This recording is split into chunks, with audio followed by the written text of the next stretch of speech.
Hello everyone, and welcome back to Create Ultimation. This chapter we will start on FE generation, using alternators at first, main goal being thermal mechanism automation, which will give us access to thermal series machines.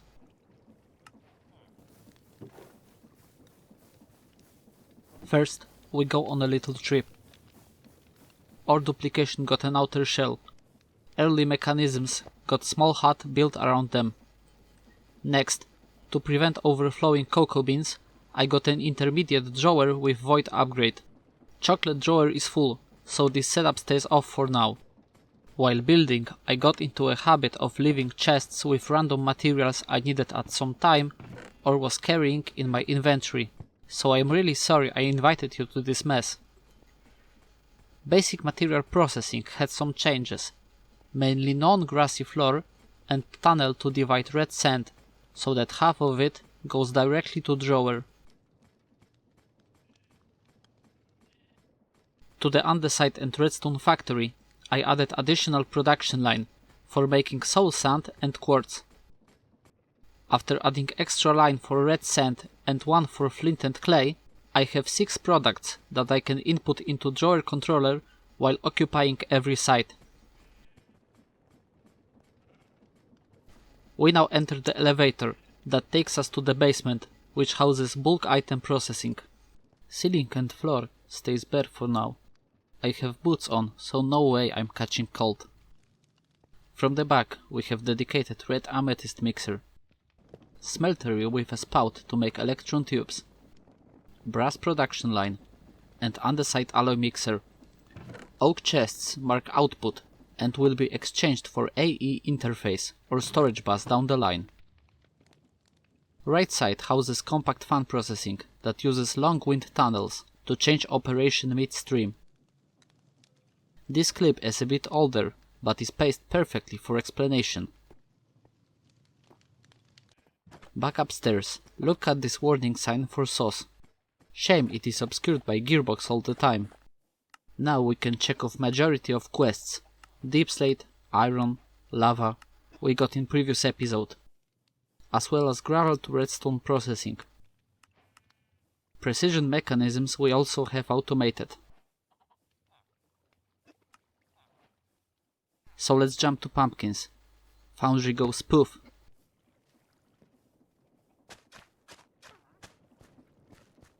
Skip, and we have classic pumpkin patch. Be careful around those, since pumpkins need sauce to be harvested. I cleaned up and consolidated my storage downstairs. I know I wouldn't do it, but elevator ride for missing stone block or iron ingot was fun the first 6 times.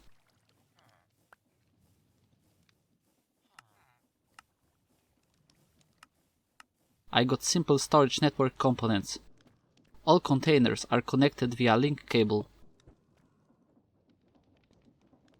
Storage inventory for browsing and network root to turn it on. And voila! Powerless and easy way to manage storage in early game. Upstairs also got connected to the network, so we can come back to chasing today's goal. Silver doesn't spawn naturally, so according to questbook, until chapter 6, we need to craft protective souls, using boatload of iron with pumpkin to then mix it with iron ore. This setup will be placed along the material tower, with possibly worst output per ore available, except smelting raw silver directly in furnace. But first, I've already went through my quarter of stack of blaze burners, so after building correct nether portal, I grabbed half a stack more of those from nearby fortress. With the help of storage inventory, backpack and clipboard with missing components listed, I got to crafting.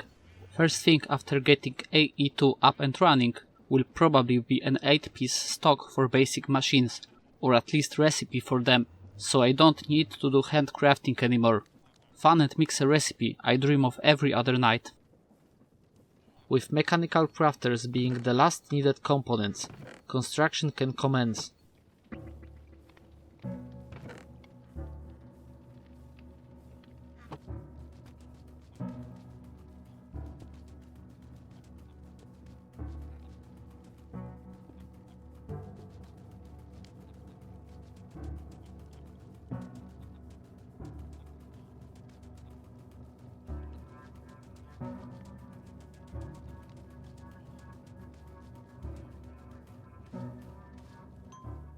This setup is nearly identical to the one used for copper.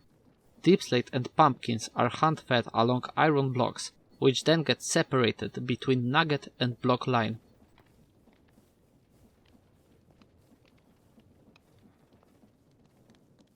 Mixer gets me creamsite with added lava. Right side has a mechanical crafter, which after being placed with schematic cannon, ate a stack of iron blocks. Those possibly could be recovered with shoot, but I lost them. After replacement, crafter works as intended. One protective soul recovered later. We can do the same with silver ore to check off all the necessary boxes.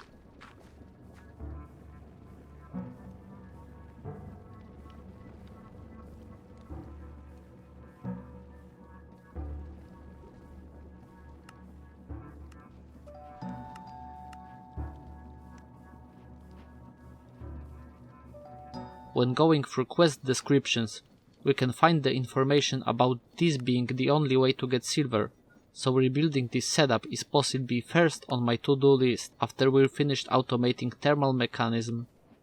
With left side of quest tree being automated, let's circle back to what we need redstone for. Redstone crystals are a product of destabilized redstone being cooled down in gem molds. I got a couple of those. Then we built a foundry a block to the front. This will serve as a redstone melting medium. Lava is being fed via underground pipeline, and molten redstone will for now have 5 casting tables to cool down into crystals. Items are being taken off by hopper since it's the easiest way.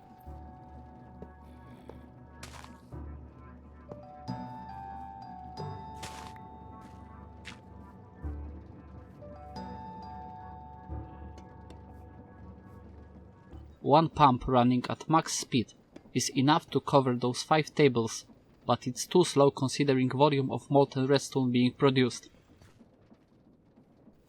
For now we let it sit and might adjust it later due to higher demand.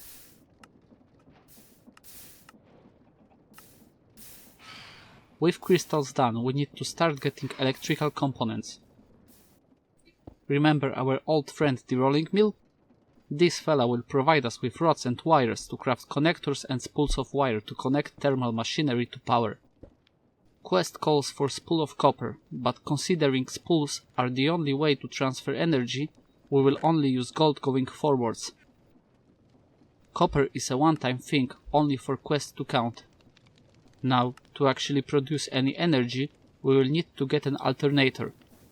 Mechanical crafter is still adapted for crushing wheels crafting, so this one takes a bit of tinkering.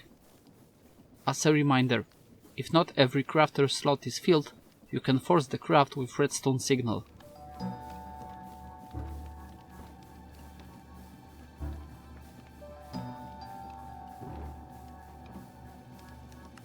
Next craft is Tesla coil, which will charge our crystals similar to how spout or mechanical press works with items placed on belt or a depot.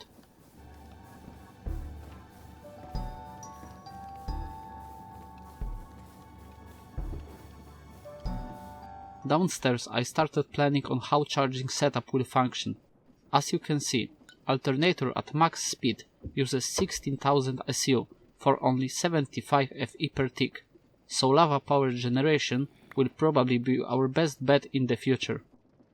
Those charged crystals have only one use, and it's to craft redstone coils with them, so I decided on incorporating mechanical arms into the setup itself.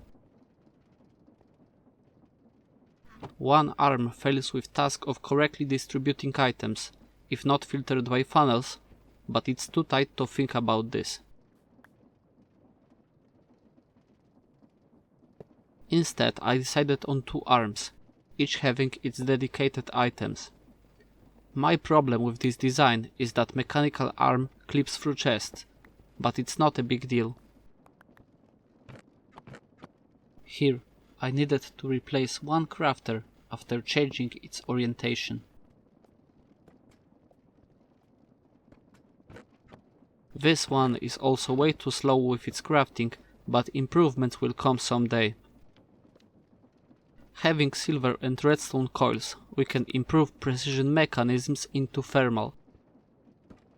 Similar to how the process was for primitive into precision, but here liquid metal goes first.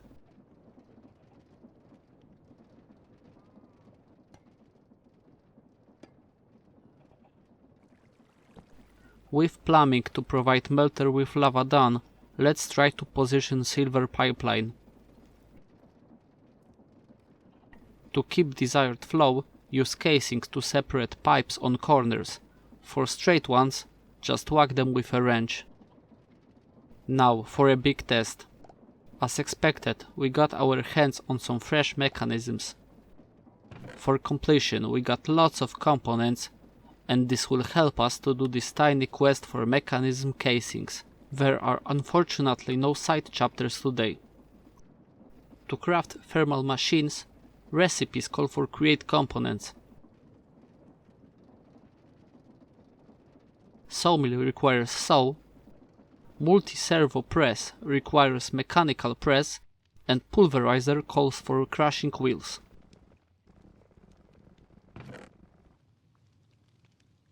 We start by making constantan, bronze and invar in a mixer. Standalone setup for mixing is not needed now. Thermal starts with multi-servo press. Compressing sawdust gives us primitive base. So to complement our press, we also get pulverizer. This gives us 1 wood into 6 mechanisms ratio instead of 1:1.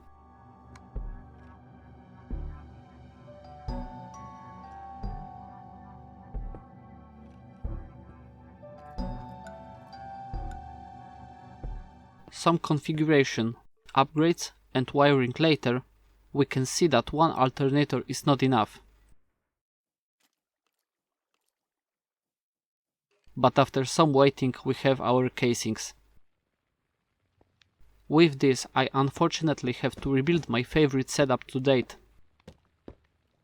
Now it's just boring short belt with 2 deployers to install andesite alloy inside a casing.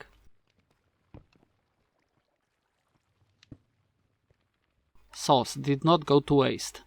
One of them was immediately used to craft sawmill. Sawmill cuts 1 brass ingot into 8 casings, so this one is actually a big improvement. To finish off chapter 3, I got an igneous extruder. This one, besides the classic cobblestone, andesite and the basalt generation, can provide us with passive above ground deep slate when given lava and packed ice. There is a recipe for ice duplication. You can wash ice to get packed ice, and once again for blue ice. Those can be later uncrafted using unpacking die in a multi-servo press. With that, igneous extruder happily keeps on producing deep slate until heat death of the universe. Throw integral components into a mix for added efficiency, and a drawer to keep some in stock for building or silver crafting. With access to pulverizer, we can bump up output on crushing, but for now, thank you for following along, and I hope to see you in a bit. Till the next time, bye bye.